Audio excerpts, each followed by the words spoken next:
On the 26th of April 1986, near the city of Pripyat in Ukraine, a disastrous catastrophe had taken place.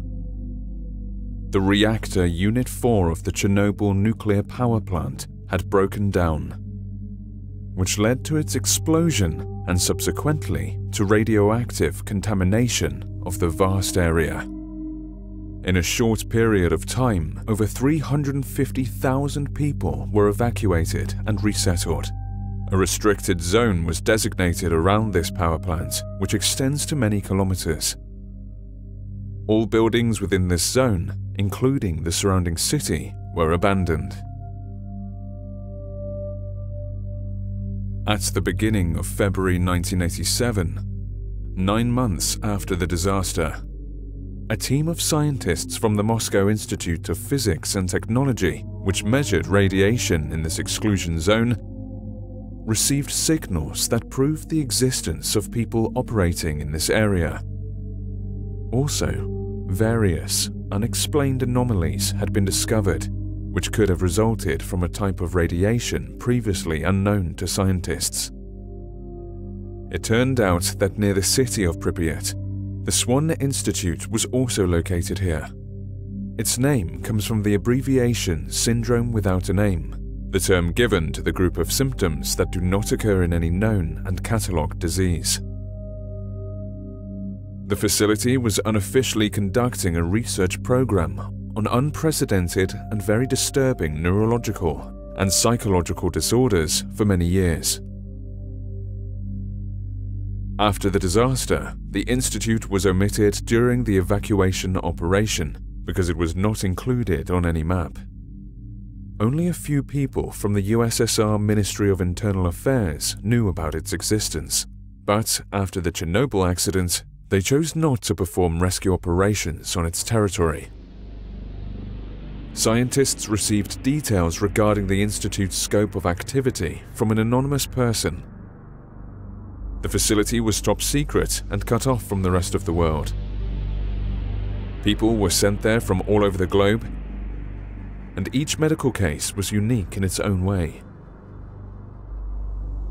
Because of the extraordinary abilities resulting from unexplored and undiagnosed diseases, patients were a threat to the environment. They were caged up and lived in strict isolation. This entire situation was kept secret from people outside the government, other than the few scientists who were made aware of the institute's activities. Scientists from the Moscow Institute, experts from the General Nuclear Inspectorate of Ukraine, and the rescue staff decided to send a special research and rescue expedition immediately to clarify the source of the anomalies and to save people who might still be alive. The group was commanded by Alexei Tokovsky, a rescue specialist. After determining the exact coordinates of the facility, the group reached the place and got inside. However, all people were separated and lost contact with each other in unexplained circumstances.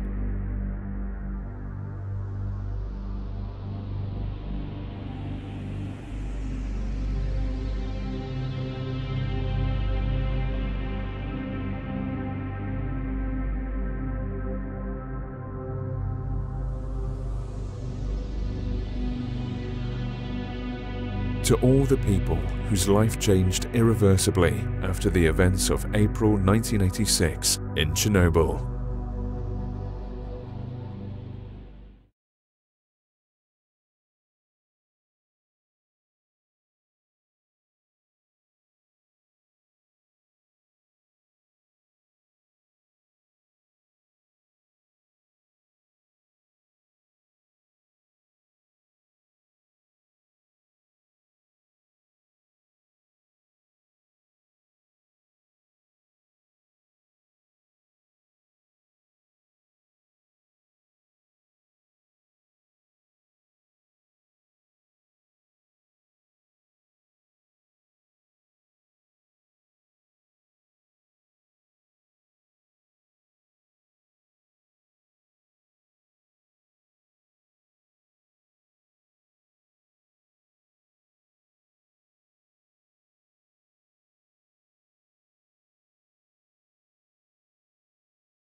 Her medical case was exciting and nightmarish at the same time.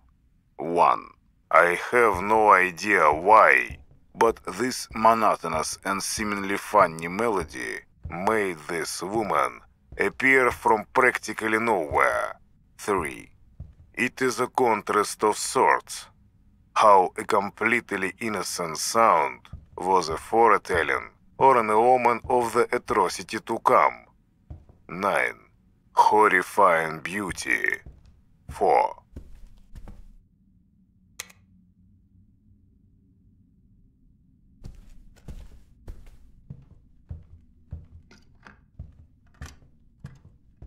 Her medical case was exciting and nightmarish at the same time.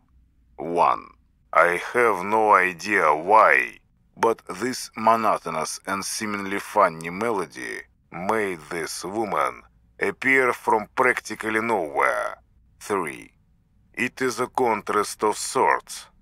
How a completely innocent sound was a foretelling or an omen of the atrocity to come. 9. Horrifying beauty. 4.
For some time now, the dimensions have been increasing.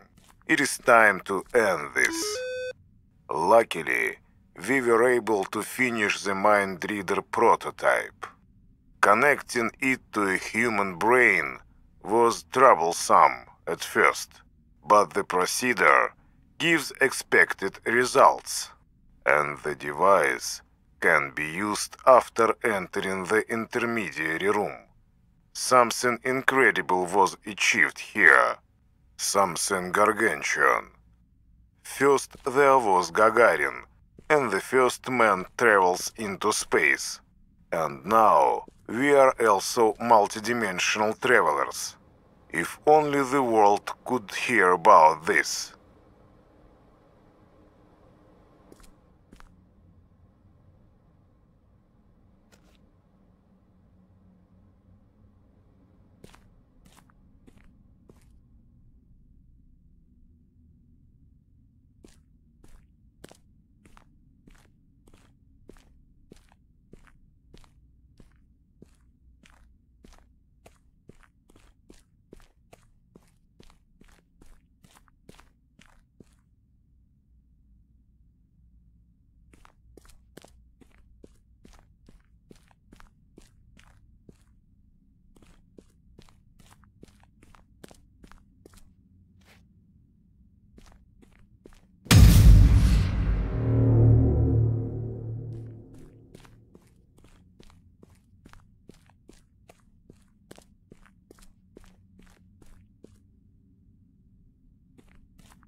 an entity born from experiments that had been taking place in this institute.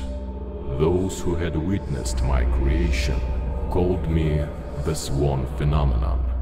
I developed my own consciousness, and I exist trapped between reality and abstract space-time. I was never a regular person, even though I vividly remember the time when I lived free as a human. My condition was incredibly difficult, and no medical doctor could help me. The symptoms increased to such a point, I was becoming a danger to myself and my surroundings. I then got rejected by my family and persecuted by various people. They tried to kill me.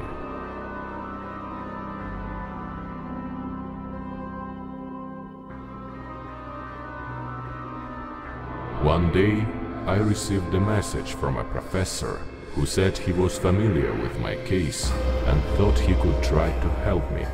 He claimed to be the founder and director of a specialist facility for people with rare, unknown and dangerous ailments. Yes, Professor Andrei Kaidanovsky. I saw you getting into his office. Even his notes speak of what despicable man he is. Departure for the Institute was a blessing to me, an escape from a life full of suffering and becoming sicker by the day. Only here was I given a glimpse of hope, a slight shadow of a chance for a cure. For the first time, someone had reached out a helping hand. When I met Kaidanovsky, he was extremely kind-hearted, promising his full involvement in my conditions research and attempts to bring me back to full health. Everything changed when the research has started. I very quickly realized that something else was the main objective here, but it was too late to back out. People like me got locked up in here and were kept by force. They were used for research on obtaining and isolating the so-called S.W.A.N factor for the Soviet Army's needs, apparently. It is a factor present in anybody infected with a S.W.A.N type disease. It makes them unique and grants special abilities, not necessarily good ones. According to the professor, due to the incredible power of my symptoms, I was a great potential source. At the same time, the level of complexity of my illness was extremely high. Experimental methods used by Kaidanovsky did nothing. It frustrated him greatly, triggered some inhuman instincts, even drove him mad. He'd work on my case for hours. I was not indifferent to that. I was suffering and feeling inhuman pain. Thanks to the power of all the devices constructed especially for me, the factor had finally left my body by itself. It divided into two separate entities, light and shadow. I am the shadow entity. You could say that the original me died. However, my consciousness keeps on living in those two elements separated by the factor.